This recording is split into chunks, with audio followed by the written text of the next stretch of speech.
Allah sudah tunjukkan kepada baginda Nabi Shallallahu Alaihi Wasallam yang juga bisa menjadi pelajaran bagi kita umatnya bahwa inna ma'al usri yusra, inna ma'al usri yusra.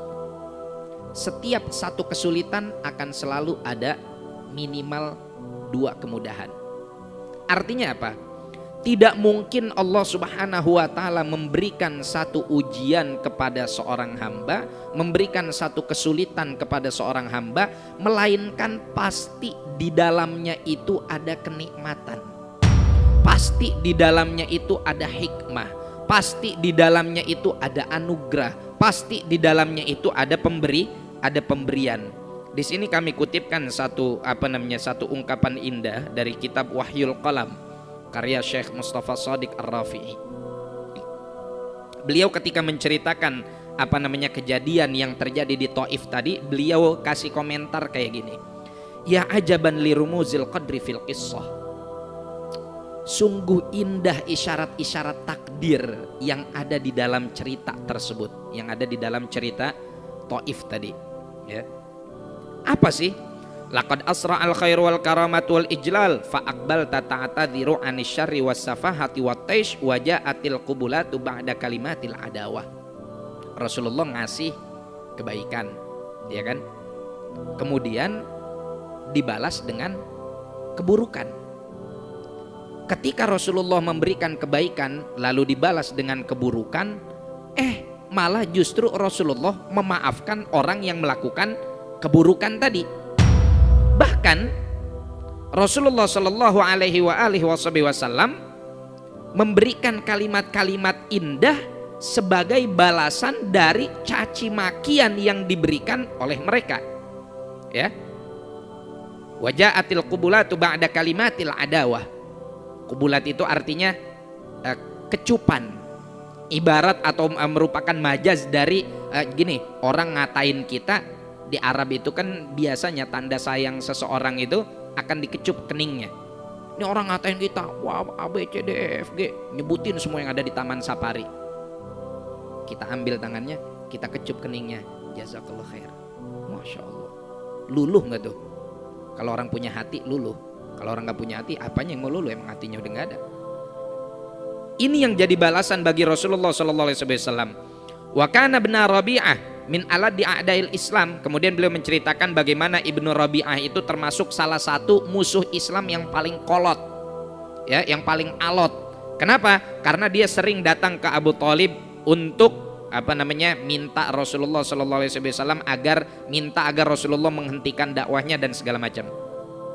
Tapi ketika Rasulullah, kan dalam kejadiannya ketika Rasulullah Sallallahu Alaihi Wasallam ngadem di pohon anggur, ya, di kebun anggur berteduh, ya, yang punya si Rabi'ah tadi itu, dia ngutus kedua anaknya ngutus satu budaknya yang namanya Adas untuk nyamperin Rasulullah ngasih anggur, untuk nyamperin Rasulullah Sallallahu Alaihi Wasallam agar ngasih anggur. Artinya apa? Ada rasa iba dari Ibnu Rabi'ah ini, ya, dari dua anaknya Rabi'ah ini ada rasa iba dari dirinya sampai akhirnya dia ngutus budaknya yang namanya Adas tadi untuk ngasih anggur buat Rasulullah Shallallahu Alaihi Wasallam. Kalau kita cermati, kata Syekh Mustafa Shadiq Ar-Rafi'i, kalau kita cermati, kok bisa nih orang yang tadinya sangar banget tiba-tiba berubah menjadi ada punya rasa iba. Apa kata beliau? Fanqalabatil gharizatul wahsyiyatu ila ma'na hal insanil ladzi jaa'a bihi hadzal din li'annal mustaqbalad dini lil fikri la lil gharizah. Orang yang tadinya punya semangat untuk memusuhi Rasulullah, melihat Rasulullah bersandar dalam keadaan yang penuh luka, ini orang yang tadinya gorizahnya itu, instingnya itu wahsyiyah, buas, jahat, jiwa premanismenya keluar, tiba-tiba berubah menjadi mellow, menjadi punya rasa iba. Ini pelajaran dari Allah Subhanahu wa Ta'ala bahwa kebenaran agama ini mutlak dan tidak bisa disingkirkan.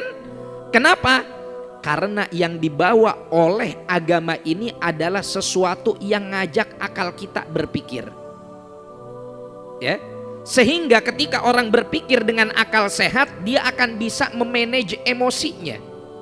Dia akan bisa mengatur emosinya. Sederhananya gini, tega amat gue jadi orang ya. Mungkin bahasa si Ibnu Rabi'ah gini, tega amat sih saya jadi orang. Ini orang datang baik-baik, nawarin agama baik-baik, kok kita tendangin, kita katain, kita giniin. Tega amat sih saya jadi orang. Artinya apa? Setiap manusia itu pada hakikatnya dia punya apa ya, mungkin kalau bahasa Naruto-nya punya cakra kali yang kudu dibuka gitu loh ya. Dia punya sesuatu yang dia simpan di dalam dirinya yang itu jadi modal kebaikan dia. Sehingga dari sini kita bisa kita bisa ambil kesimpulan bahwa selagi orang itu masih bersatu ruh dan jasadnya, serta dia punya akal buat berpikir, jangan sekali-kali kita vonis orang tersebut adalah ahlun nar yang udah pasti jauh dari rahmat Allah. Enggak, kenapa? Dia masih punya kemungkinan untuk berubah dengan dia gunakan akalnya tadi. Sebagaimana Ibnu Rabi'ah ya melihat ini semua sehingga dengan akalnya dia rubah emosinya. Nah, di sini Sayyidina Syekh Mustafa Shadiq Ar-Rafi'i bilang bahwasanya masa depan agama ini buat akal, bukan buat emosi. Artinya apa? Wajadilhum billatihi ahsan, masuk maknanya ke sini. Apa makna wajadilhum billatihi ahsan? Debatin mereka, diskusikan mereka dengan cara yang terbaik. Cara yang terbaik apa bisa hanya dengan caci maki? Apa bisa hanya dengan umpatan? Apa bisa hanya dengan menghina sonok mari? Enggak. Allatihi ahsan, dengan kata-kata yang baik. Wa qulu linnasi husna, linnasi husna, bukan lil muslim, linnas, untuk seluruh manusia. Juga dengan bersandarkan kepada logika yang mana memang akal ini Allah sendiri yang menciptakan, maka Allah Subhanahu wa taala pula lah yang akan mengilhamkan kepada akal kita untuk bisa membuktikan kebenaran dengan argumentasi logika yang kuat.